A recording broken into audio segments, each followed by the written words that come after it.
So my question today is, how do we develop knowledge of physical objects? And of course, as a philosopher, you wouldn't expect me to be answering that question, but rather, in a way, making it harder and more difficult to understand. One thing I notice is that in contemporary philosophy, especially philosophy of mind, there's a sort of trend to ignore details about experiments and scientific discovery. So a lot of contemporary philosophy is really about analysis of concepts or common sense. But if we go back in time, you can quickly see it wasn't always like that. So in the 17th century, when John Locke was writing, for example, he was asking explicitly scientific questions. There wasn't really this gap between science and philosophy. "'Tis past doubt," said Locke, "that men have in their minds several ideas. It is in the first place to be inquired how he comes by them. And this is in effect my question, but I'm going to simplify it a little bit, because unlike Locke, I have no idea what an idea is, so I'm going to ask a question about knowledge. You start life, as I started life, apparently with no knowledge of any particular physical objects at all, particular colours, particular minds, particular words. We knew nothing. And at some point over time, we get to where we are now, where you know some facts. You know, for example, roughly speaking, where that table that you're sitting at is, and I know some facts. I know where my house keys are, for example. I want to understand how we go from apparently not knowing anything at all to knowing some simple facts. That's my question. How do we make that marvellous transition? Start with some myths. One from Plato I'm particularly fond of. So Plato has us all at the beginnings of our existence in another realm entirely, where we have perfect knowledge. This is a marvellous idea. So we're all there, we know everything. And then some of us, you and I, fall down to earth, and in the process of falling down to earth, there's a bit of an accident. Oh, that head, really gets a good old bang, and all of the knowledge that we previously had apparently is forgotten. But luckily, as we go through time, various things happen to us that causes a kind of partial recollection.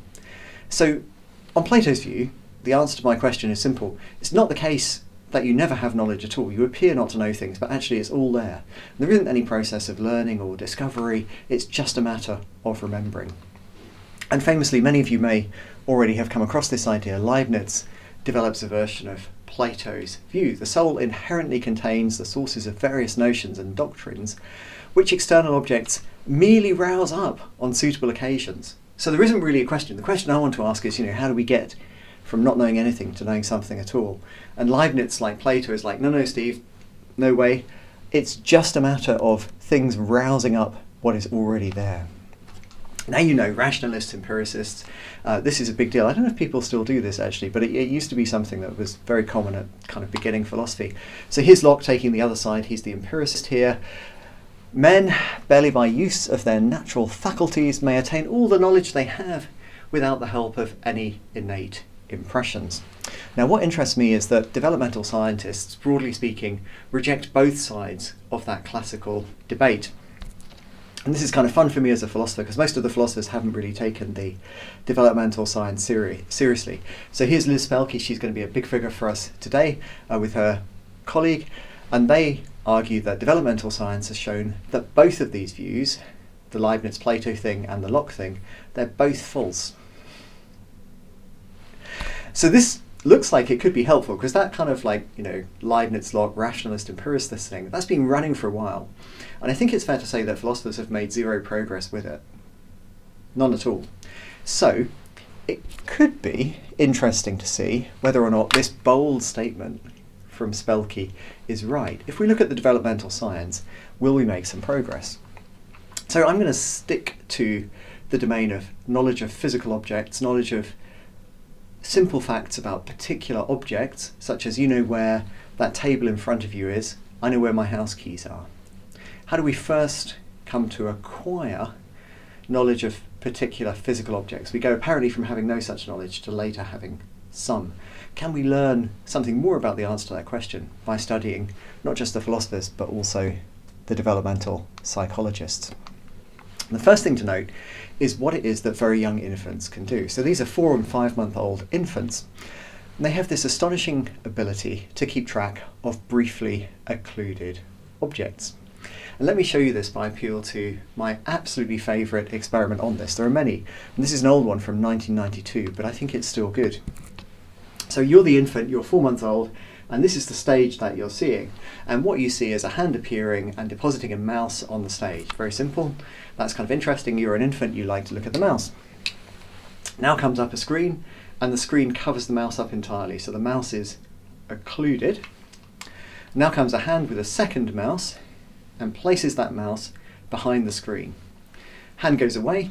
How many mice are behind the screen? Hopefully you're thinking 2. It's very, very good, right? Hopefully you're thinking 2. But are the 4-month-olds thinking the same thing? Let's divide them into 2 groups. So half of our 4-month-olds are going to see a display in which the screen comes down, and sure enough there are 2 mice, just as hopefully you would expect. The other half are going to see the screen come down, and now there's just 1 mouse. So Wynne predicted back in 1992, she said, look, I think infants know how many mice are behind the screen. Therefore, I predict that they're going to look longer if I show them something that violates what they know. If I violate their expectation, they will look longer, for they will be surprised. And that prediction was beautifully borne out by her data. So infants looked for about 2 or 3 seconds longer when there was just 1 mouse there compared to when there were 2 mice. And although I'm going back to 1992, the story of the last 3 decades is that this experiment has been supported, this finding has been supported by any number of further studies. And these involve, I won't take you through them very slowly, but they involve a wide range of different scenarios involving changes of an object's location, things like the width of the objects in the screens, and other factors as well.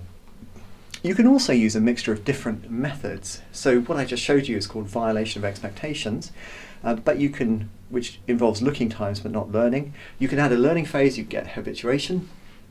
You can avoid using looking times, you can just look at anticipatory looking, or you can measure electromagnetic signals on the scalp. And all of these methods will give you support for the idea that your 4 to 6 month olds can track these briefly occluded objects. Now, I'm using the term track here quite carefully. I want to avoid saying for sure that what the infants have is knowledge. So what I mean by tracking is just this. There's a process in the infants which unfolds, and how it unfolds depends, perhaps within limits, on where objects are, how many objects there are, and so on. So this is tracking. I'm not saying that there's knowledge, I'm just saying, look, they can keep track of these mice. The question then, of course, is, well, how do they do that? How is it that the infants keep track of the briefly occluded objects? We've got 3 decades of really robust evidence telling us they can do this. And now we need to know how it is they do it. Now, in the early days, and this is probably still a relatively dominant view, the idea was that the 4-month-olds already know facts about the object's locations. The 4-month-olds already know facts about the object's locations. And this indeed was Spelke's own view until quite recently. She's published a fantastic book a couple of years ago, Elizabeth Spelke, which I don't think I put on the online handout, but if anybody wants to message me, I'm very happy to send you the reference to this marvellous book she's written about this, where she's got a much more interesting view. But Spelke, for many, many years, like many people now, suggests, look, infants are able to track these briefly occluded objects because they know facts about them. That's how this thing works. And I agree that's a tempting view, but it generates some false predictions. Here's the thing.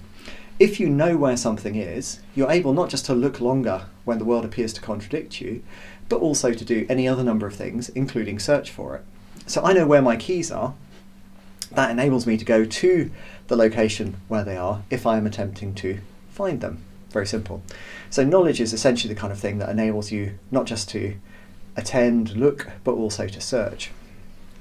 What Shinsky and Munakata showed in a marvellous demonstration was that infants will not search for briefly occluded objects. Even though they will look longer when a screen comes down and an object they expect to be there isn't there, if an object is hidden behind a screen and they can search for it, they will not do so. They will fail to search for the object. And again, this is a finding. They did it in a particularly elegant way with a screen that an infant could flip forward using the wrist, and they demonstrated that the presence or absence of a hidden object makes no difference to infant search behaviour unless the screen is transparent and therefore visible to the objects, in which case it does. Marvellous demonstration. But again, we've got 3 decades of research, nearly 3 decades of research, fully supporting the failure to search. Now, because this is a controversial finding still, I want to fill in a tiny bit of the puzzle which is less well known. So what we've seen so far is that when an object is occluded, it disappears because a screen comes up. Infants will look longer if an object is then missing when the screen comes down, but they will not search for it. Now you might be like, Steve, well, maybe something puzzling or difficult about search. But I can rule that out by changing things so that instead of the object disappearing by occlusion, screen comes up, it disappears by the stage going dark. So you've got that stage, the lights go down, and it's so dark that you cannot make out one object from another. In this case, the infants have no problem searching for it. Nor indeed if you hide an object by putting it in an opaque substance like milk. So if we drop objects into milk, infants will happily search for them. But here's the really cool thing. If you use in darkening as your method of disappearance, you no longer get the violation of expectations result. So you see what's happening here? We flip things around. If we change the mode of disappearance, we change the pattern of competence that infants demonstrate. And again, this is incompatible with knowledge. So if infants know that there is an object in the darkened room, and that's what explains why they search for it, then they also should be looking longer when it doesn't reappear. What this tells us, I think, is that the hypothesis that infants have knowledge of facts about particular objects generates false predictions. It predicts manual search and it predicts longer looking times, and those predictions are clearly falsified by many studies. So we have to reject that hypothesis and find an alternative. We have to go back to our question, how is it that our 4-month-olds, our 6-month-olds can track these briefly occluded objects? What are they doing there? And I think the best developed answer to that question involves something called an object index. So there you are with me, and you're looking at a bird up in the sky and it's flying across. I'm sorry, I couldn't afford a bird for this particular demonstration because they're kind of expensive and messy. But just imagine, we're looking at, and as the bird is going, you're kind of pointing at it with your finger in order to help you keep track of it. So that can be quite helpful as this bird moves around. The idea of an object index is it's the mental analogue of that pointing finger. It's a mental device that allows you to keep track of an object through movements, interactions, and even brief periods of its disappearance. So paradigm way to demonstrate this is with what's called the multiple object tracking paradigm. So in the first display I would show you perhaps 8 objects. So here they're just circles. So I show you these 8 circles and I say, I want you please to keep track of these 4. You can't keep track of all of them. Please keep track of these 4 objects. And now they start to move around. They move for maybe 2 or 3 seconds in a way that is not easy for you to predict. So it's very unlikely that you can predict where they're moving. And then at the end of it, I highlight one of them. So I'm going to flash one of those objects there. And I say to you, is this among the ones that you were tracking? And what's interesting about this, it's kind of difficult. You can see some videos of this and try it yourself. It's kind of difficult to do, but it's possible if you really concentrate. So if I were to do this with you as a group, I would expect that you would score something like 70-80%, well above chance at being able to identify whether or not the object at the end is one of the ones that you had been tracking. What this demonstrates is that you can track 4, in limited cases sometimes a few more, objects simultaneously through their movements. And the idea is that what enables you to do that is you've got a kind of mental finger, 4 of them, that you can attach to each of those moving objects, and so you can then read back and see whether it's one of the ones that you were tracking at the end. Object indexes. So we knew as an adult there is a system of object indexes which allows you to guide your ongoing action, visually tracking things or reaching for them, and also influences how you allocate attention to the objects. Object indexes can conflict with your beliefs and with your knowledge states in the sense that you may assign a single object index where in fact there are 2 different objects, and you know that. I'll show you an example in a second. They're kind of handy because we can identify them using both behavioural markers and neural markers, so we can measure them in both of these ways in adults. They have these distinctive signatures. And finally, they're subject to signature limits. Let me illustrate this. A signature limit is a behaviour that a system exhibits which is not optimal and which no other relevant system exhibits either. So it's a kind of signature of the system. So here is a display, or a diagram of a display, and you've got a pattern square. The pattern square is moving horizontally, it goes behind the screen, and then emerges from the screen a solid circle. Now what you're supposed to say is, Steve, I believe that there are two objects here, and if I were to look behind the screen, I would see the pattern square.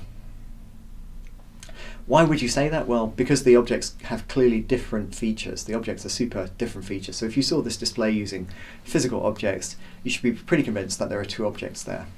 But what's interesting is that your system of object indexes will assign a single index to those things which you believe are two. As long as the movement is consistent with a single object, the system of object indexes completely ignores features, size, shape, texture. It does not care. It doesn't care about that at all. On the whole, there's a few tiny exceptions, but generally speaking, it ignores those things. This is a signature limit of the system. And so it allows us to see whether or not what you're doing is a consequence of the system of object indexes. If it is, you ought to be insensitive to very obvious, salient, featural information. Marvellous. Okay, very good. And finally, as that example demonstrates, your object indexes will also survive brief periods of occlusion, up to an absolute maximum in adults of about 8 seconds. You can hold on to an object index. Now this is kind of interesting because here we're talking about adults, but it looks like we might have object indexes early in infancy as well, and this could help us explain what's going on. And indeed, this is what I'm going to call the CLS-TX conjecture, because it was independently identified by a bunch of researchers, Carey, Leslie, Scholl, Tremulay, and Xu.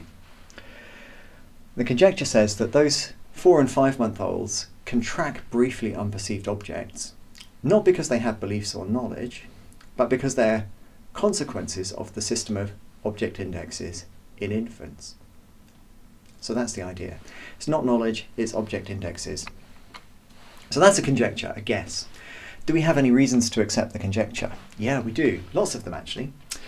So one thing is that object indexes could in principle explain the looking time and anticipatory looking behaviours, because object indexes can sometimes survive occlusion.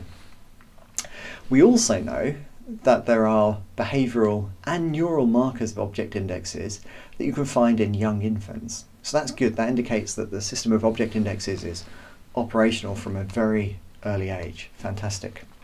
But in a way, that by itself doesn't tell us very much. It tells us that there was the right kind of thing that was present that could have solved the problem. What we really want is to show that infants are subject to the same signature limits that adults are. So just as you ignore the feature, the pattern cube versus the solid circle, we want to see infants doing the very same thing, that they're insensitive to whether the thing is a mouse or a duck or any other object. And indeed, that's what Carey and Xu did. So they showed that infants really don't care about the difference between a duck and a ball, which differ in shape, colour, and lots of other features. The infants carry on regardless, as long as the movement trajectory looks like there's a single object. They think of there being just one object. Okay, fantastic. So this is a massively exciting thing. The CLS-TX conjecture seems to be well supported by lots of evidence. Best explanation for the evidence. And also, it's not a matter of ascribing knowledge, because as I've already shown you, the way that you assign object indexes can conflict with things that you know. You can assign object indexes which imply there's one thing, where in fact you know that there are two.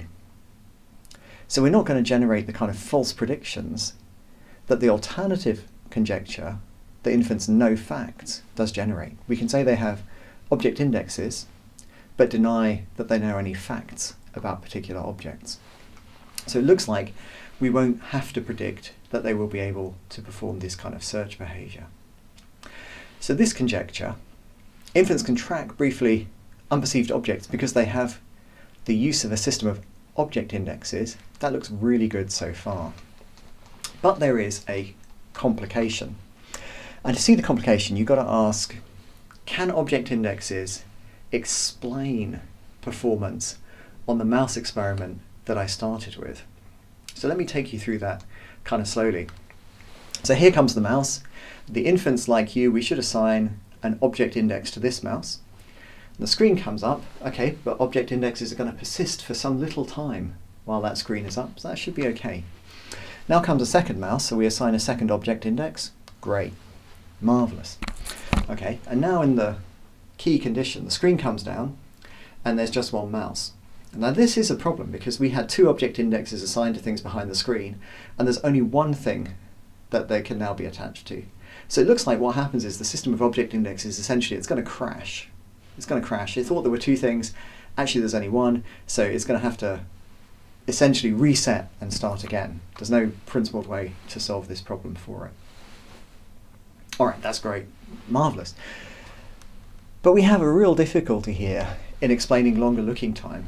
The system of object indexes in U operates independently of any awareness. It's kind of a remarkable scientific discovery that I have one. It's not something that I ever would have got via introspection. It doesn't seem to have any kind of clear phenomenal effects. So it's kind of difficult to understand how a problem with a system for tracking objects in U could cause you to look longer, or me to look longer, or the infants to look longer. The second problem is the timings involved. So by the time the infants start looking, some time has already passed while the object indexes were hidden. And now when you look at the looking times, the longer looking time is getting on for 20 seconds. So that's probably well over double the longest length of time that an object index can survive for. So it looks like we cannot explain the looking times by appeal to the system of object indexes.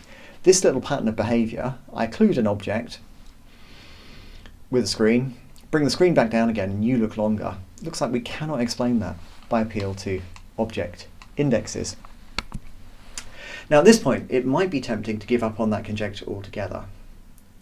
But I don't want to do that because I feel like the conjecture is actually quite well supported by a variety of otherwise surprising findings. It's just that it generates these, or fails to generate, correct predictions. But we could rescue the conjecture if we could show that there was something that linked object indexes to patterns of looking duration. And that's what I want to do. I want to rescue the conjecture by showing there's something that connects the two things together. But once we connect the two things together, we understand something really interesting about how knowledge is acquired. So here's what I'm going to conjecture. This is just a guess, a conjecture. I think that there's something called a metacognitive feeling that links the object indexes to the patterns in looking duration. So what's a metacognitive feeling? Great question, Steve. What is a metacognitive feeling? Start with an example. So I'm not going to tell you, I'm going to start with an example. Here's a face that hopefully looks a little bit familiar. Does anyone feel this is a familiar face? Excellent. I'm just going to take that as a yes, right? Now, this isn't the absolute best example, but what I want to tell you is that many people regard this as a familiar face, but it's not a face that anybody has actually seen before. And if that's you, this is perfect. It's working really well. And if it isn't, actually, I did look for a face of Mr. Hawkes, and I thought, I'd try and merge him with someone famous and see if that would work. But he hasn't got a lot of pictures online as far as I could tell, so I couldn't do that. But there you go. In any case, the idea is this. That feeling of familiarity is a metacognitive feeling. What triggers the feeling of familiarity, though, is not how familiar the thing is or not, but rather how easy it is to process. So if you take pictures of famous people, and you're careful in morphing them together, this is Obama and Bush, you generate something which is super easy for people to process, so generates a very high feeling of familiarity. But of course it's not a person that they have ever seen before. So you can sometimes, if you do it really well, you get people looking at it thinking, I know who that is, I know who that is. But they can't tell you, of course, because it doesn't exist. The person doesn't exist and they've never encountered the person before. Feeling of familiarity, paradigm example of metacognitive feeling. It's not about how familiar the object is, it's about how easy it is to process, but that of course serves as a proxy for the feeling of the familiarity. Generally speaking, unless people are doing strange things like I am here, the easier something is to process, the more familiar it would be. So what are these metacognitive feelings? I want to suggest to you that the metacognitive feeling is something like the feeling of electricity. You brush up against my wire here and you get like one of those painful electric shocks. So you experience, in a sense, electricity. But in a sense, you don't experience electricity at all, because you only think of it as electricity because you've done an awful lot of learning about the way that when you brush up against a live wire, it makes you feel, and about the way electricity involves electrons and all the rest of it. It's not that experience tells you about electricity in any very direct sense. There's something really different about saying, I felt an electric shock and I felt, the shape of the wire. The feeling of the shape really reveals the shape to you in the way that the electricity doesn't. So what this illustrates, the case of the wire and the electric shock, is that there are things like electric shocks, which are aspects of the overall phenomenal character of your experience, but you take those to be informative about things that are only distantly related to things that the experiences relate you to. So you take it to be informative about electricity, but the experience itself is just about what's happening on the surface of your body, I suppose. And I want to say these also are metacognitive feelings. Metacognitive feelings are exactly like that.